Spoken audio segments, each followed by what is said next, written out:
Alright, so before my wife gets close to the fence again with a lawnmower, because I think she times it perfectly and is probably out to get me a little bit. That and the little Yahoo standing behind the camera right now, I think both of them are out to get me too. So anyhow, tonight we are going to be working on getting ready for haying. A little late this year, a lot going on, but so we're going to run the camera through while I just do the maintenance on this. I got to pull the cutter bar, grease it, oil it, check all the gearboxes, make sure everything rolls over good, change all the knives. So anyhow, stay tuned, hope you guys enjoy, and here we go. So to get this out, I've got a bolt in here. Alright, so right now we're going to take out the cutter head. And it's pretty easy to do. I actually use the three-wheeler to do it. I hook it up to the three-wheeler, and I could just pull it right out. So what's nice is New Holland does a good job designing their stuff to where it's actually not too bad to work on. Like this guy here, they're nice. They put a hole under here that I can get my socket into and undo that bolt with ease. You know, it just drops it right out. It's beautiful. All right, so now we have this guy out right here. I can take this pitman arm. I don't know if you guys could see it, but that's back up in here. It's hard to get the height in here to get you guys a good shot behind all this mess, but I can move this back and forth out of my way with my hand. So I want to get that in there as far as I can. I want to see if I can pull this out a little bit by hand first.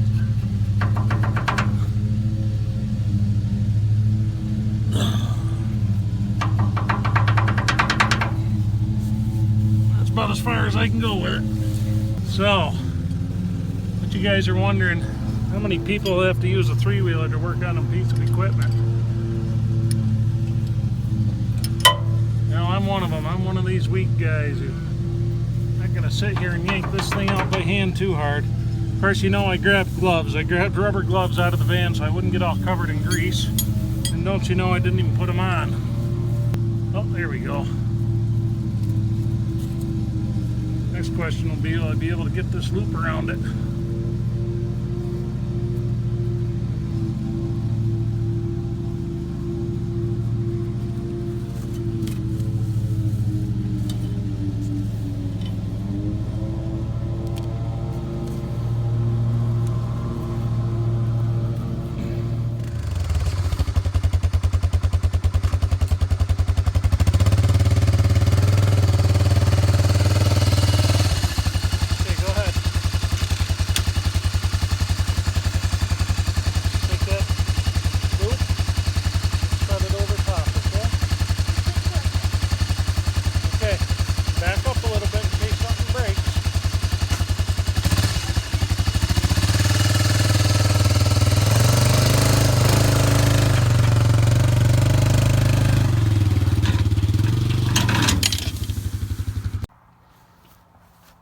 Alright, it's full on dark here and we got to keep going.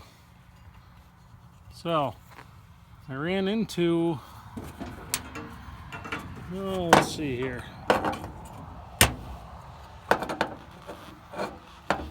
My rod got bent here a little bit.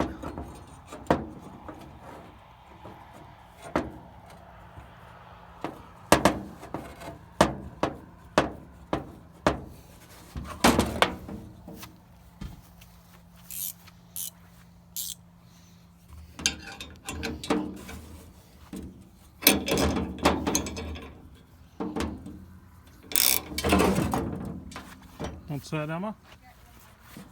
Thank you.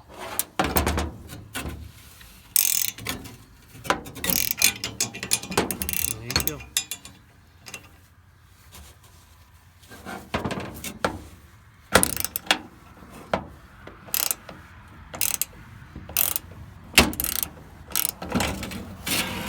Whoa! Watch your eyes, Emma. Trying to get this guys in the camera so you guys could see what we're doing here. It's being a little unruly. You see how that just kind of presses that guy right out of there? Oh, yeah.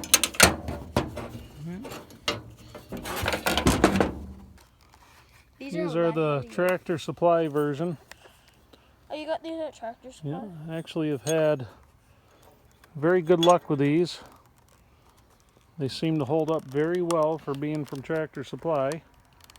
Let's see if they're even where they're made. Probably in, oh, hey, these are made in the US. I like that. So all we do is we just go through. Put them on and then put the nut on. Sit them down there, yep. All the way through. Here, I opened one. Now you move down there, seriously. No, we're all right. We're going to work from down there down to here. Okay. Could I help putting them on? Well, certainly. I opened 2 of them. Okay. All right, so be careful because they're kind of sharp. I'm just You just set it up. It's actually a little easier sitting down for me. I'll meet you down there, okay? I'll start from here. I'll do the back side.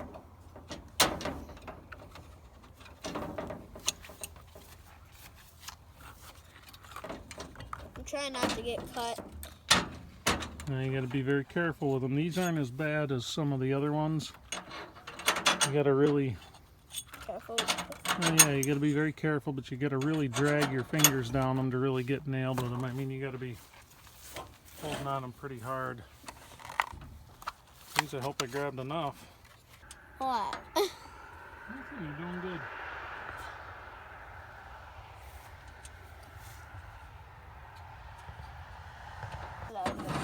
No, that would have been funny, huh? Hardy har. And then you went haying the next day? That would actually be funny, though. Yeah, it would be.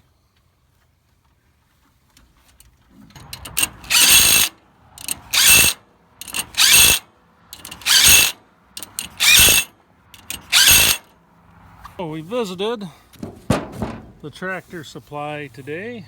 So I know a lot of people hate Tractor Supply, but I love Tractor Supply.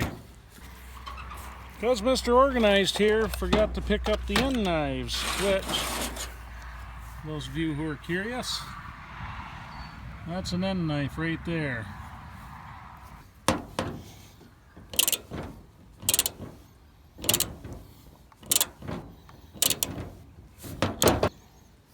Yeah, that'll work. Alright, there we go, guys. There's our cutter bar. Rebladed and ready to go back in. There we go, here comes the fun. This doesn't go too bad. It goes in a little hard, but it's kind of supposed to.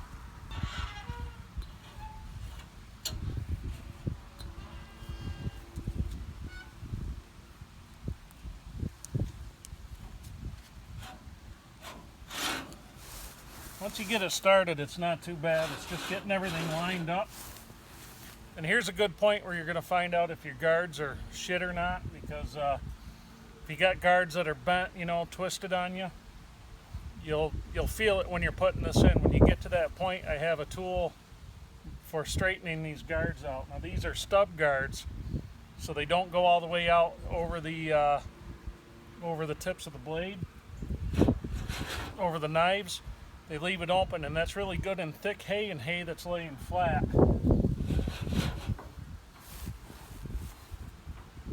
So, wooden block, you don't want to hit the end of this thing with a straight up metal hammer, you'll ruin it. You don't have to hit it hard. If you got to beat it in there hard, obviously you got something bent and it's going to be a problem.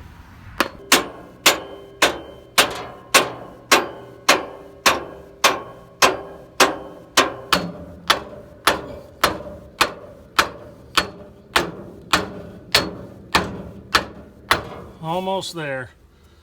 Now, before I get that all the way in there, and it's not too hard to reach once it's in there, but before I get it all the way in, I just like to hit it with a little bit of grease. You'll need a lot. A lot of people don't believe it, but you can over grease bearings. You can pack them in there so tight with the grease that you can't get the heat out of it. And it can really shorten the life of your bearings, things like that. So I try just to give it a little bit. And I'll turn this bearing around by hand. And when you do it like this, it also helps you. That kind of slop isn't an issue. Up and down, that's normal. You've got E-clips right there, or as I call them, damn it clips. Because every time you try to put one back on and it goes flying across the room and you can't find the damn thing, there's a lot of swearing that goes on, so we'll just call them damn it clips. But turn that in there. You're looking for a wobble. You're looking for that kind of a movement. You can't have any of that, and that's good and tight right there. Now, and this is the first year I've ever put on gloves to do this. Usually the entire summer I am just filthy head to toe like a grease ball, you know. But it's honorable grease. It was earned honestly.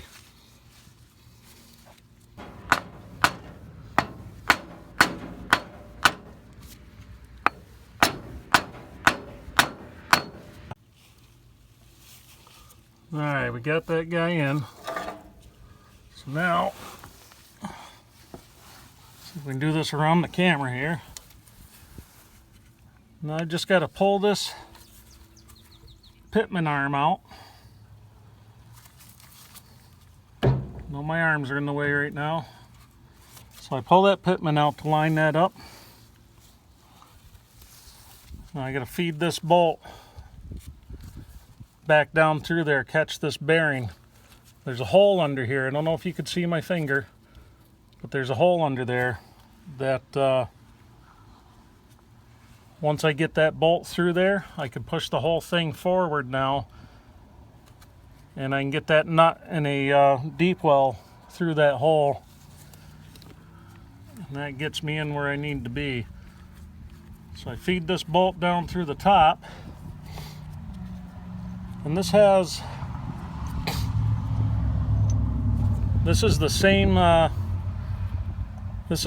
style nut. I'm shaking like a friggin' leaf now, all that pounding, coffee, everything else. Alright, so this is the same style nut that's on the bolts that hold the cutter knives in. Now, you should not have to pound this in any way, shape, or form to get it through. If you got a pound on it, you don't have it lined up right. It should just drop right in there. Now, let's see if I can do this here.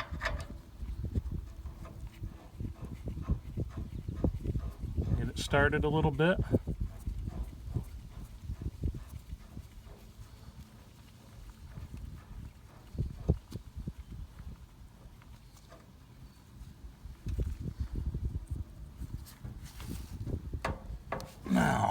Now we're going to turn this thing over by hand, get that back in where it has to go.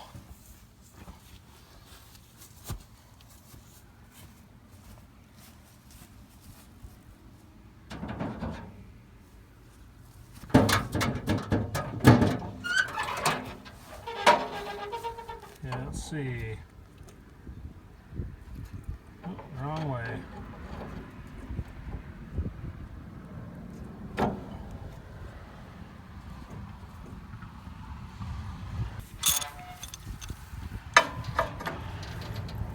There. Make sure that's threaded on good.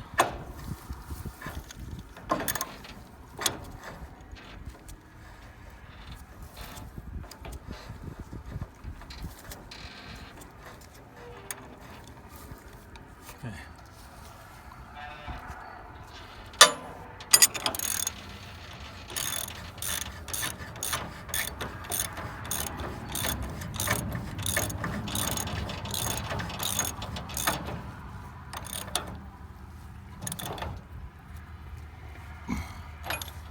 I kind of like to get this thing on there good. I should get a list of the torque specs for this thing someday, but I don't want it coming apart. So our cutter bar's in. The pitman arm's hooked back up, which is, I don't know if you could see it through this, but there's a pitman arm right here that comes off of what we call the wobble box. That's what gives that sickle its back and forth motion.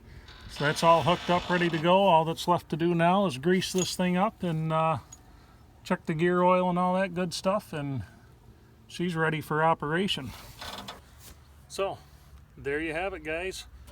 We have successfully serviced the Haybine, replaced the cutting knives, and there's going to be a lot more ag equipment work coming up here in the next couple of weeks as I get ready for haying and we start cutting hay. Barn's going to start slowing down a little bit, but hopefully I should be able to have time to get the last bent up, and then that's probably going to be it for a little bit until I can get the top plates milled, and then probably we're looking at a little bit closer to fall. I've got to get back to the woods and keep cutting timbers, and then I can show you guys how I'm selecting timbers and where I'm sourcing them at this point of the project. So anyhow, thank you guys for watching. Hope you enjoyed it. You guys have a good night.